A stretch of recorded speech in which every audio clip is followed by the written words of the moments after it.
Today's topic is electrical safety of OT equipment. How we can save our OT equipments from the electrical hazards or electrical problems. This is very important for us just to understand this thing very clearly. So it is very important to know this thing. Why electrical safety matters in OT? ये क्यों matter करता है? Electrical safety होनी चाहिए operation theatre के equipments के relation में. The operating theatre is one of the most electrically dense environments in any hospital, with numerous live critical devices running simultaneously on patients who are often unable to self-protect. Okay, so इस तरीके से कहीं न कहीं बहुत सारी devices hospital में चल रही होती है पेशेंट्स के साथ में और कई सारे जीवन की रक्षा करती है, जिसमें क्रिटिकल डिवाइसेस भी चल रही होती है पेशेंट की लगातार. क्योंकि पेशेंट अपनी खुद की रक्षा नहीं कर सकता, उनका सक्षम नहीं होता, इसलिए उसको सपोर्ट सिस्टम की जरूरत होती है. और वो सारी डिवाइसेस कहीं ना कहीं जो है पेशेंट को इलेक्ट्रिकल सप्लाई के थ्रू गवर्न होती है, चलती है. तो उस केस में पेशेंट अपनी सेल्फ जो है प्रोटेक्शन नहीं कर सकता है. तो इसलिए प्रोटेक्शन के लिए क्या क्या हम लोगों को प्रावधान करने चाहिए, कैसे सेफ्टी मेजर्स को अडॉप्ट करना चाहिए, क्या उसमें पॉइंट्स होने चाहिए, उस पर ही हम लोग डिस्कस करेंगे. First of all, electrical hazards, high voltage devices, multiple cables and connections increase shock and short circuit risk. It is very important. आप जो बाकी पढ़ाई पढ़ते हैं उसके साथ ये चीजें भी बेहद जरूरी है, क्योंकि ये आपको उस समय प्रैक्टिकल वर्क में बहुत काम आने वाली है. So first of all, electrical hazards की बात करें तो हाई वोल्टेज डिवाइसेस होती हैं जिसमें मल्टीपल केबल्स होते हैं, कनेक्शंस होते हैं जो शॉक को इंक्रीज करते हैं या शॉर्ट सर्किट के रिस्क को इंक्रीज करते हैं. Next is fire explosion risk. Sparks, near flammable, static gases और traffic can cause catastrophic fires. तो जो स्पार्क होता है, कोई इनफ्लेमेबल अगर एनेस्थेटिक एजेंट है या गैसेस है, उसके थ्रू कोई स्पार्क हो सकता है और जिसकी वजह से जो है वो आग फैल सकती है और वो और बड़े एरिया में भी स्प्रेड कर सकती है. Next is micro shock risk. Even tipping current less than 1 milliampere through cardiac catheters can trigger ventricular fibrillation. ठीक है, तो अगर 1 मिलीएम्पियर से भी ज्यादा कम जो है वो अगर कोई करंट है तो वो भी वेंट्रिकुलर फिब्रिलेशन को ट्रिगर कर सकती है. ध्यान रखिएगा. Next is equipment failure. Faulty devices can deliver incorrect energy doses, interrupt monitoring और डैमेज इश्यूज. और जितनी भी इस तरीके की इलेक्ट्रिकल डिवाइसेस हैं जो अगर उसमें सही एनर्जी सेट ना हो तो वो सही जो है वो वर्कअप नहीं करेगी और मॉनिटरिंग भी उससे इंटरप्ट होगा और इश्यूज को भी डैमेज कर सकती है. सो इसलिए कई सारे पॉइंट्स में अगर देखें तो अगर इलेक्ट्रिकल सेफ्टी नहीं है तो कई सारे hazards को क्रिएट कर सकती है. Now first of all, types of OT electrical equipments, जिसमें सर्जिकल लाइटिंग जैसे OT lights, surgical headlamps, high voltage continuous use. Electrical surgical units की बात करें तो diathermy machines for cutting and formulation, that is high RF energy. Anaesthesia machine की बात करें तो ventilators, vaporisers, electricals plus gas system combined. Patient monitors की बात करें तो उसमें ECG, SpO two, NIVP, EPCO two. Continuous real time monitoring इसके थ्रू होती है. इमेजिंग इक्विपमेंट्स की बात करें तो CR, X-ray, intraoperative ultrasound, high radiation energy. फिर डिफिब्रिलेटर पेसमेकर की बात करें तो इमरजेंसी कार्डियक डिवाइसेस है, हाई एनर्जी शॉक डिलीवरी इसके थ्रू होती है. इन्फ्यूजन पंप की बात करें, it's a syringe and volumetric pump that precising drug delivery, selective dose में ड्रग को देता है. Next is warming devices like blanket warmers, tool warmers, it helps in thermal energy risk. तो इस तरीके से हर एक डिवाइस का कहीं न कहीं इलेक्ट्रिकल इक्विपमेंट से रिलेटेड जितना भी चीजें डिवाइसेस हम यूज करते हैं, पावर से रिलेटेड उस जगह पे सप्लाई होगी. इसलिए हर एंगल से इसको सेफ्टी मेजर्स के साथ ही यूज करना चाहिए. इलेक्ट्रिकल हैजार्ड्स का क्लासिफिकेशन अगर करें तो 3 पार्ट में कर सकते हैं. That is one micro shock and burns and fire. ठीक है, micro shock, burns and fire. First of all, micro shock की बात करें तो the current is more than 1 milliampere through body surface can cause burns, pain, muscle spasm. If it is 10 milliampere, inability to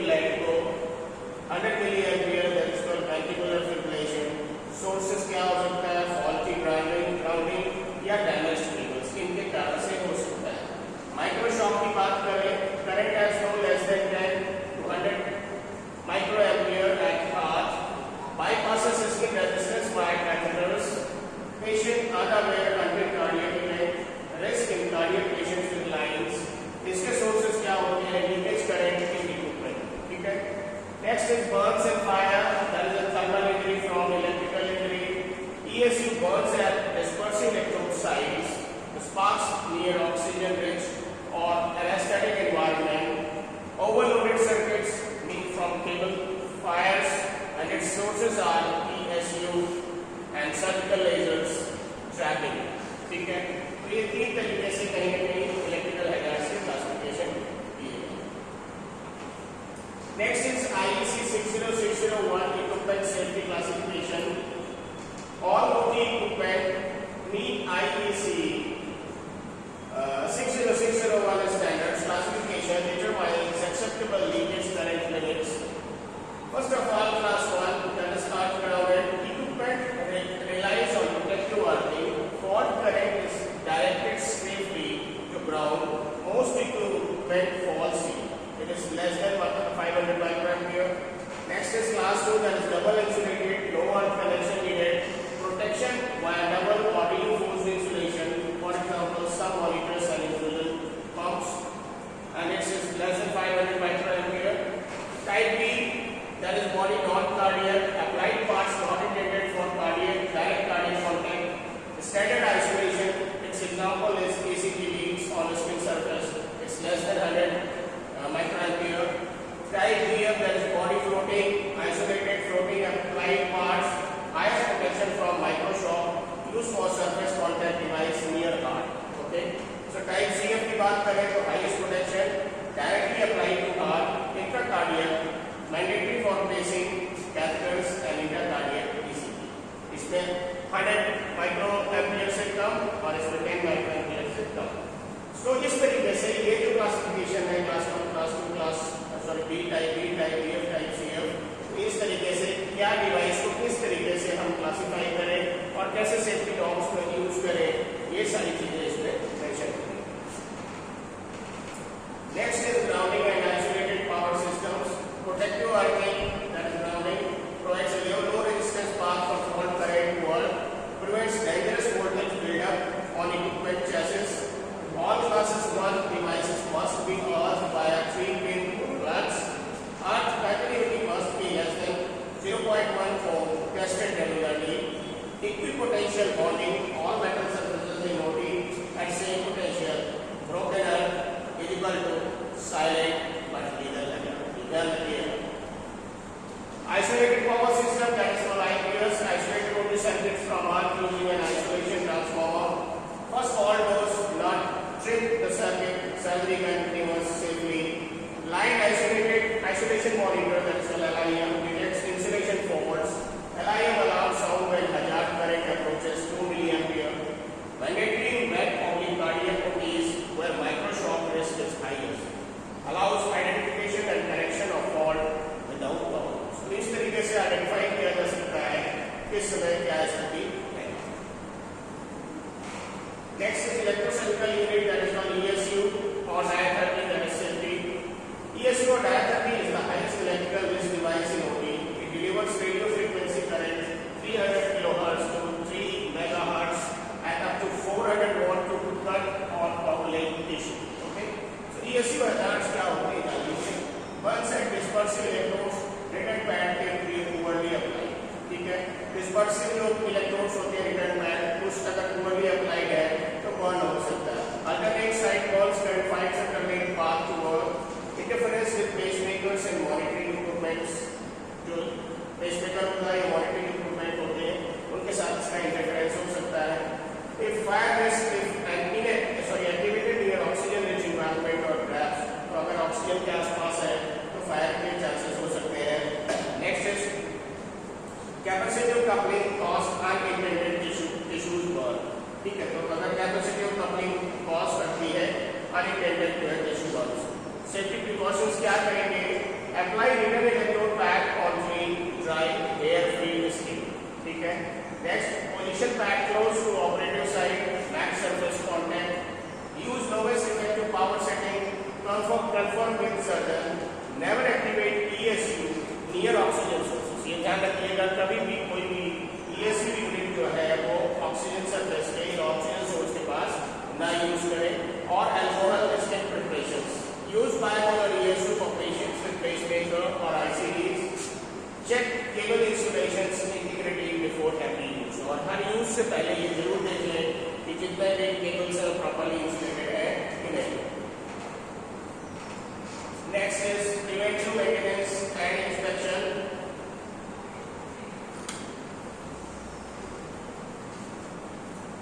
before each use. Visual inspection of cables and plugs for damage. Confirm return electrode pair integrity. For example, ESU. Check all connections are secure and correct. Verify device powers on and self test pass. तो ये सारी चीजें before each use होगी. Monthly क्या करेंगे? Early continuity testing less than 0.1 ओम. Leakage current measurement पर IEC 60601. Clean and inspect all electrode leaks. Test safety interlocks and alarm systems. तो ये सारी चीजें मंथली देखनी है. एनुअली की बात करें तो full performance verification bye biomedical engineer. Calibration of monitoring and measurement circuits. Replace worn components जो फटे कटे या कोई components हो जैसे cables है, cords है, bags है, उनको replace करें. Update safety reports and service logs, इनको update करें. Immediately के लिए क्या है?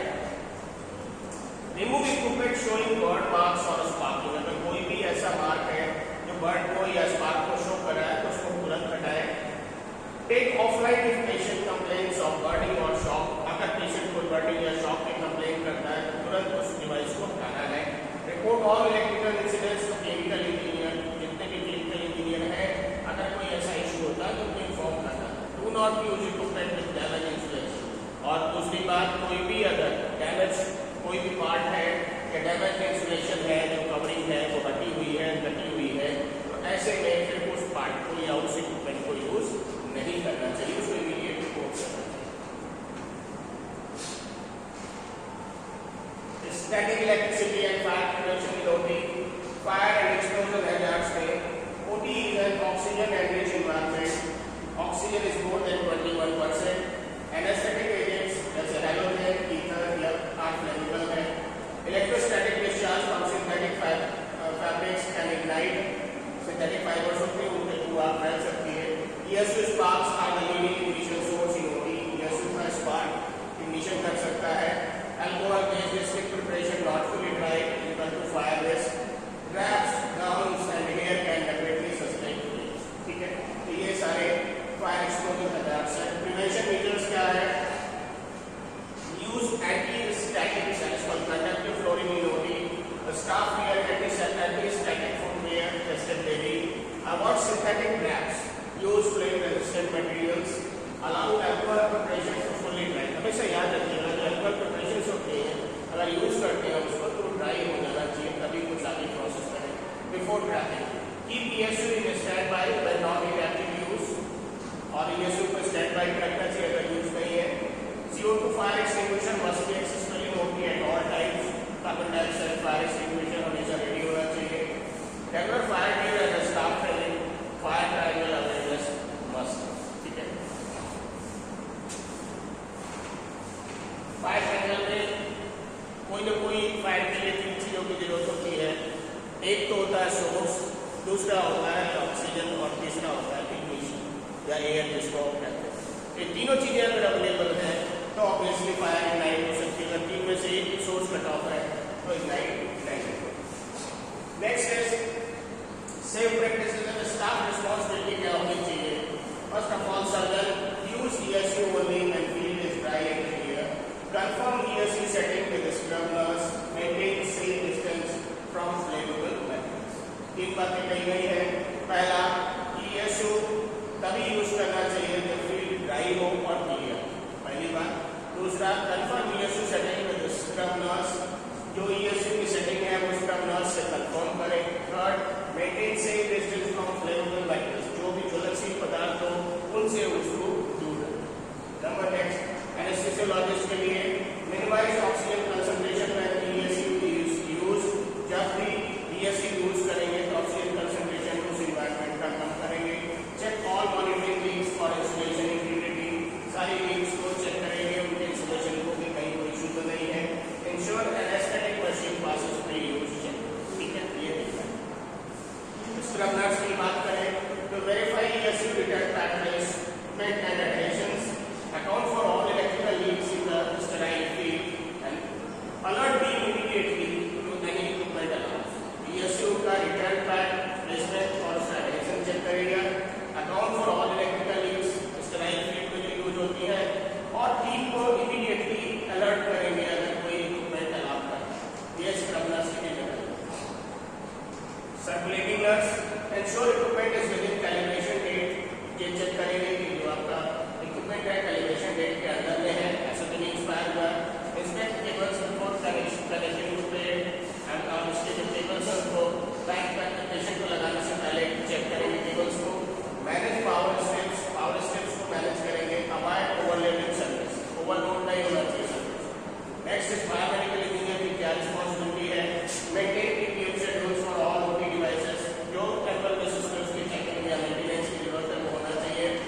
Respond to electrical fault reports promptly.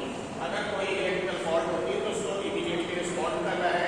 Ensure all equipment holds valid safety certification, और साथ में जो भी इक्विपमेंट्स हैं वो properly valid safety certification fulfil होने चाहिए या कंप्लीशन उनका होना चाहिए, और टाइमली उनको रिव्यू और कैलिब्रेट जरूर करते हैं। And last 10 golden rules for electrical safety notice 1 by 1. Inspect all equipment and cables before every use. हर एक चीज को पहले एक बार चेक करना है प्रोसेस करने से पहले। Ensure all class I devices are properly earthed. कितने भी electrical devices are properly earthed होनी चाहिए। Never overload circuits. कभी भी सर्किट को ओवरलोड नहीं करना है। Use dedicated OT power outlets. जो भी OT के पावर आउटलेट्स है उन्हीं को यूज करना चाहिए। Use type of CF equipment for any intercardiac applications. Allow alcohol preparation to fully dry. याद रखिएगा alcohol preparation पूरा जब सूख जाए तब एक्टिवेट करेंगे ESU। Correctly apply and positioning ESU return electrode every time. जो रिटर्न इलेक्ट्रोड है उसको प्रॉपर्ली सही से लगाएंगे तभी यूज करेंगे। Maintain isolated power system and monitoring LIM alarms. Follow PPM schedule. Never use unserviced equipment. कोई भी ऐसा इक्विपमेंट यूज नहीं करेंगे जिसकी प्रॉपर सर्विस नहीं हुई है। Report every electrical incident no matter how minor. Report करिए हर इंसिडेंट्स को, अगर कोई भी इलेक्ट्रिकल इंसिडेंट होता है तो इन्फॉर्म करना है, चाहे वो छोटा से छोटा ही क्यों ना हो। Train all OT staff in electrical hazards and fire response, और सारे ओटी के स्टाफ को प्रॉपर्ली ट्रेनिंग देनी चाहिए इलेक्ट्रिकल हजार्ड सिमुलेशन में और फायर के लिए रिस्पॉन्स करने, ठीक है, ताकि वो अगर कोई इस तरीके की अनवॉन्ट हर्निंग होती है, कोई कैजुअलिटी होती है, कोई इस तरीके की अगर कंडीशन क्रिएट होती है तो उस जगह पे कैसे उसको मैनेज करना है, कैसे हैंडल करना है, पेशेंट को कैसे सेव करना है और कैसे अपने इक्विपमेंट्स को भी सेव करना है और पूरी टीम को वहाँ से कैसे मूव करना है और फायर को भी कैसे रोकना है, इस सारी चीज़ों की ट्रेनिंग